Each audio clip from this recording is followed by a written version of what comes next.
How's it going, everyone? Liam Catterson here, and this is Attack on Titan. This is episode number 5 of Season 1, which is called First Battle, The Struggle for Trost Part 1. So, yeah, this should be a very action-packed and a very juicy episode, because the last episode concluded with, I think it was the Colossus Titan. Yeah, that showed up right in Eren's face, and it looks like we're going to do battle in Eren's first big test, now that he has graduated and is now part of the Scouts, like he's yearned to have been for these past 5 years. His dream has come true, and they thought, you know what, let's give these new graduates a gift. Let's have them take on a Titan.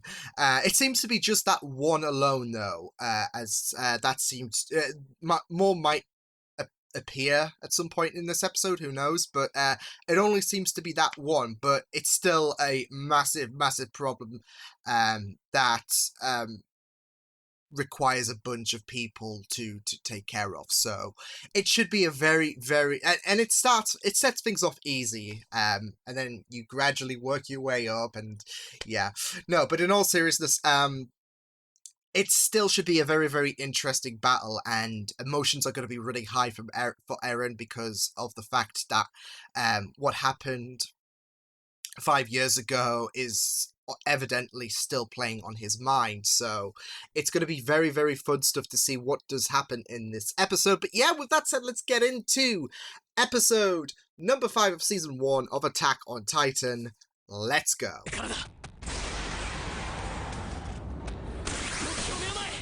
It's, like I said, money where your mouth is. It's one thing saying it, another. Hello there. I'm sorry, I just can't get over that hello there. That's like steam coming out of... Oh shoot. Let's do this.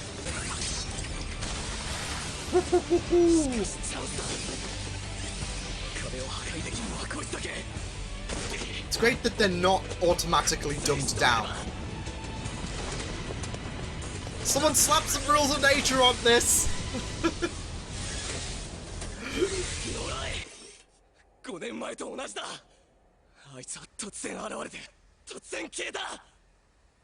It's pretty scary.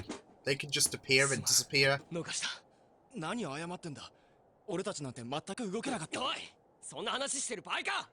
Yeah, be on your guard. Open season.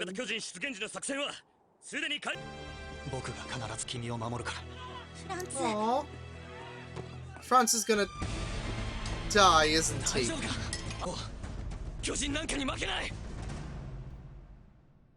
Still that faith in him. I do get his worries, though. But we've got to have a bit of faith. Ah, shoot! Showtime!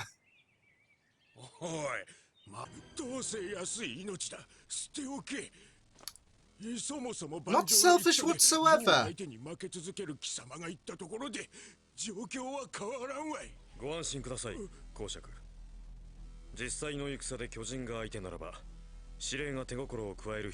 Plus the board game in this is completely apples and oranges.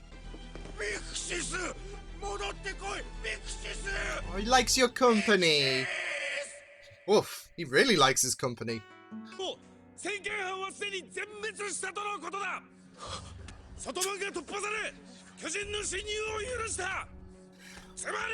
Testing times now. Yeah, we can't risk this again. Holy shit. Holy shit.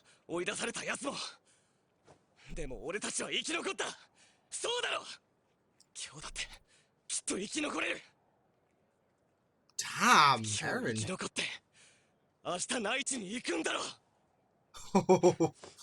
Give him, he's giving him that faith. 何てめえの勝手な都合を押し付けてんだ。 Whew. 悪かった。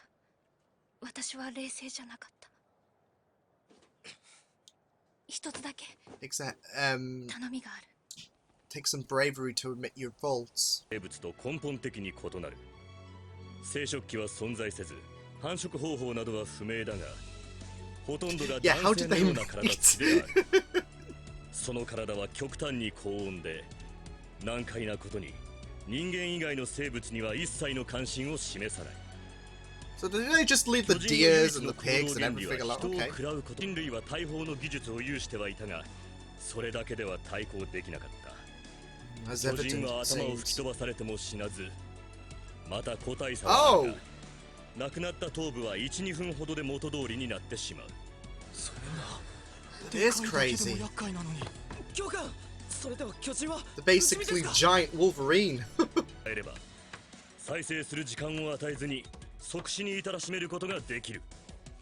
If you go for there though, it will be like interesting learning about the Titans, which is good because I want to know more. I wonder if the one that ate his mother is roaming around here.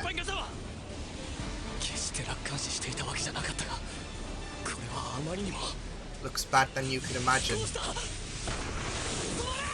Woo!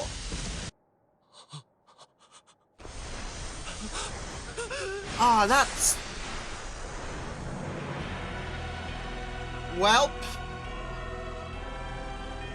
Danger looks incredibly intimidating right now that he's done that. Woo! Oh shit, did he... Holy fuck!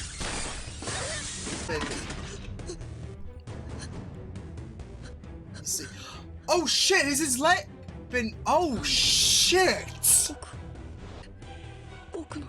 Fear. Oh no no no no no no no no no no no no no no no no no.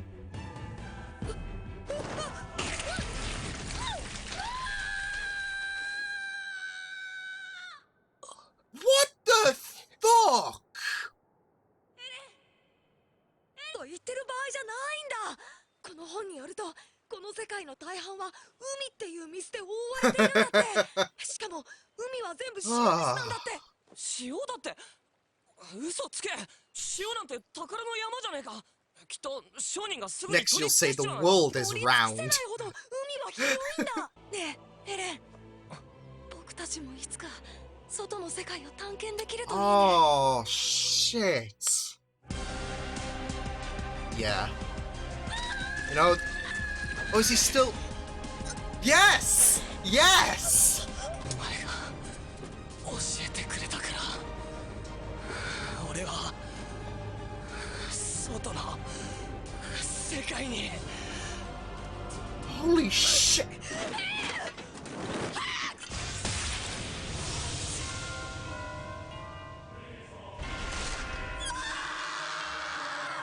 What?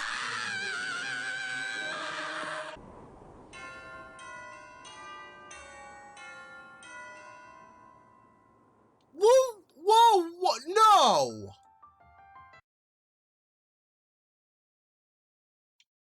But he's the main... What?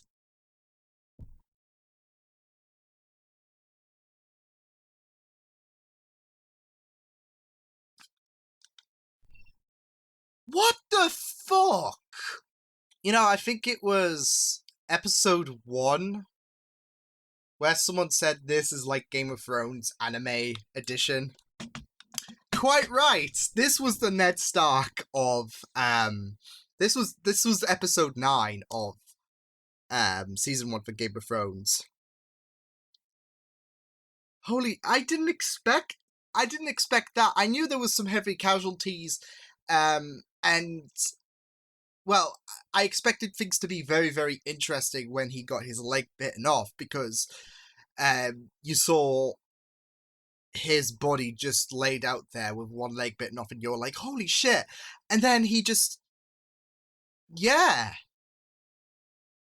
I mean, oh my god. Not just that, though, but we thought Armin bit the dust, and then Eren just jumps in, and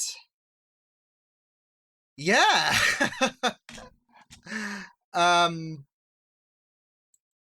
Holy shit. Holy shit, I was not expecting that. And I was just thinking, okay, so this is his story.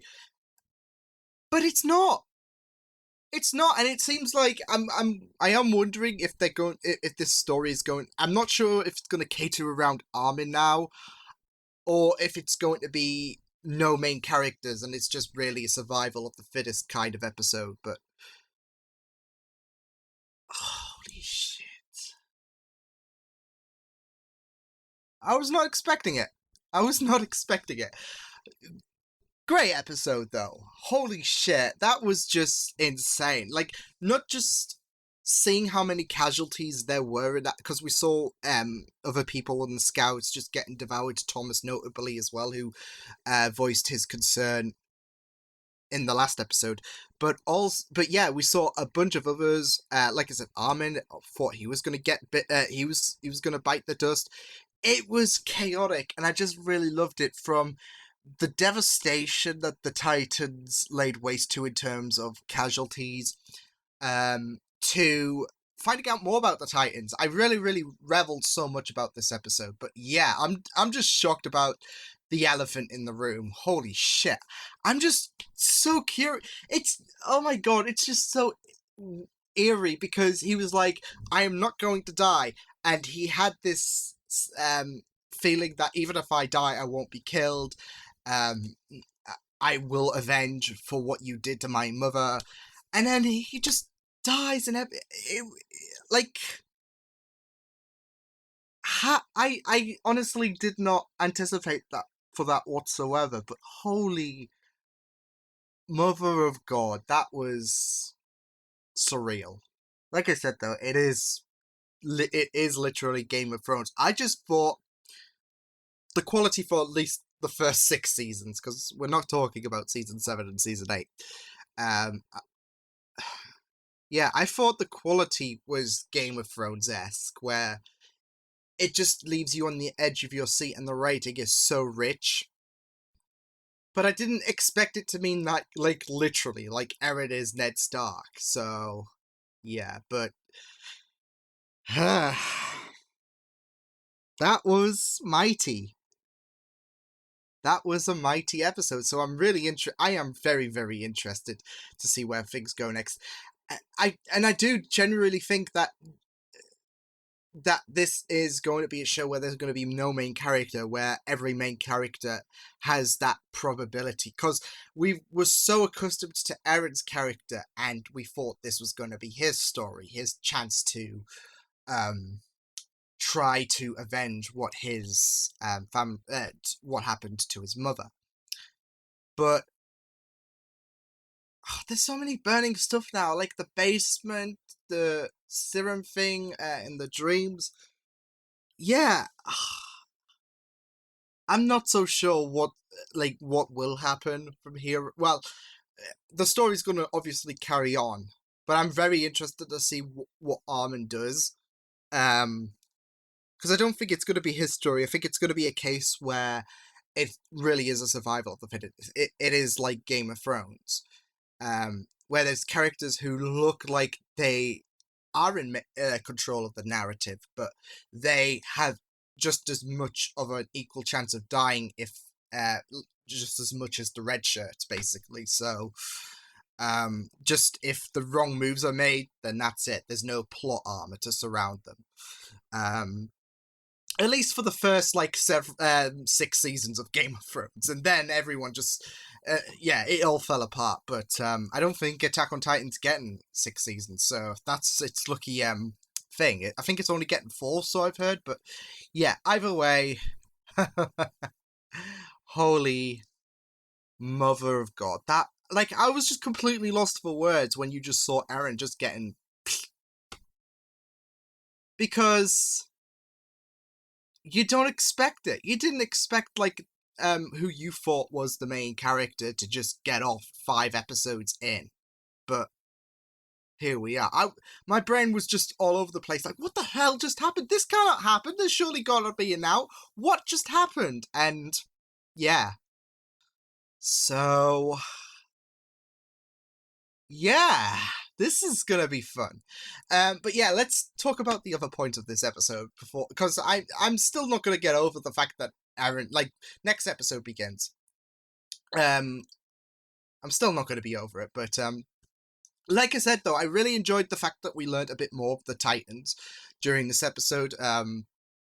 Like, it's especially more terrifying seeing how much damage they can do and how they have humanity on the edge, as well as the armored titan as well. That's especially terrifying, but you learn more about their abilities. Like, they have the capabilities to regenerate, unless you really go do a lot of damage there.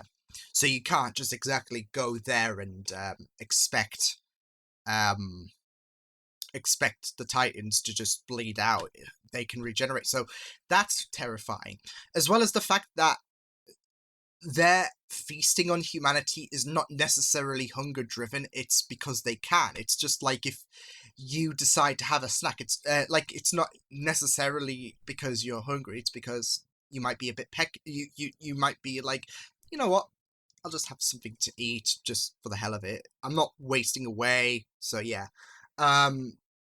As well as their reproductive, yeah, like, we got it. Like, that's what I am really really curious about. Like, how do they mate? Like, I was just thinking, like, during the episode, and I don't know if I'll include this because I did voice it out loud, but I was just imagining the smaller titans, the ones who can barely scratch the wall surface. They're like the baby titans. I have no idea. And then they get to grow big and strong. So yeah, because there's obviously different variants of titans, and you wonder how does that come to be? Is it like stages in their life cycle? Yeah, so it was really great to learn more about the titans in this episode. And yeah, it was great because it was very vital, because I think a lot of us would be wondering, okay, so how are the titans this way? What drives them to eat humans? Etc, etc. So it was very vital, but it was also very interesting, the level of detail that went into the titans. Yeah, and I loved how battle-centric this episode was. You saw people being like, separated into different terms of defenses. Like, Mikasa was the rear defense, wasn't she? Which I think makes sense if she was like the top student in the top 10 in the last episode. But yeah, and I really loved how Eren just did tell her to snap out of it, and gave her some clarity, and even Mikasa was like contemplating. So yeah, I really loved that scene. But yeah, I loved how battle-centric this episode was, even for the Colossus Titan, who just appeared for 2 seconds. I thought it was just going to be him, and I thought the door breach was coincided with his appearance with the lightning. It did some damage. It was a reaction, but it was but as Eren said, they are intelligent, so this was the plan. The Colossus Titan was basically the barricade to the door, and then all hell broke loose. So I really loved, I do really like the fact that these Titans are not like automatically dumb. Like, giants in fictions can stereotypically be dumb, like zombies, I guess. Like, they don't have a mind of their own. They can make strategic battle plans. So yeah, it makes them even more terrifying, as if their regeneration capabilities weren't enough. But yeah, I really loved how they were tactical about have the Colossus Titan just be the barricade, and yeah, and then it disappeared, and then all the other Titans came through. I think we got a new type as well, like the Abnormal Titans, which was very interesting and caused that unpredictable damage to a lot of people, including Eren. So yeah, but man, it was just really, really brutal. Yeah, because like I said, you didn't anticipate that. I liked the cute flashback with Armin when we thought, okay, well, Armin's done. Where he wanted to explore the world with Eren, and it is sad when you think about how limited they are and how pushed back they are because of the Titans. They were like, oh, you know, the sea, it's got salt, and like, don't be ridiculous. And you just gotta think, what will they think about the whole universe as a whole? It'll just blow their minds if the sea blows their minds. But it is very sad to see how restrictive humanity has become. But I guess that's the life in this world where Titans overrun you. So yeah, but it was very noble for Eren to go back for Armin, especially with the fact that he would be slowing everyone down with his one leg. Armin has more to live for. But I'm wondering if this is going to push Armin to be a bit stronger, because he was frozen with fear. He was frozen to the point where his body was Titan food. It was just waiting there to be consumed, because he was shit scared at the end of the day. So yeah. But yeah, I also really loved the little bit with the Lord where he was shouting for Pixis, and yeah, showing how selfish he was as well, because it seemed like he was up his own arse, and we saw that nobility from those who were defending the Lord, but knew deep in their hearts that being part of this offense, protecting the people and being on the offense against the Titans, as the scouts who consumed would later find out, it shows that difference, that nobility versus that selfishness that the Lord had, because he only cared about himself, and he said, let the others perish, and defend me, because I hold more importance than innocent lives. Yeah, he was very up his own arse, especially even smaller bits where he was gloating to Pixis about not improving in the chess thing. So yeah, but that was an episode.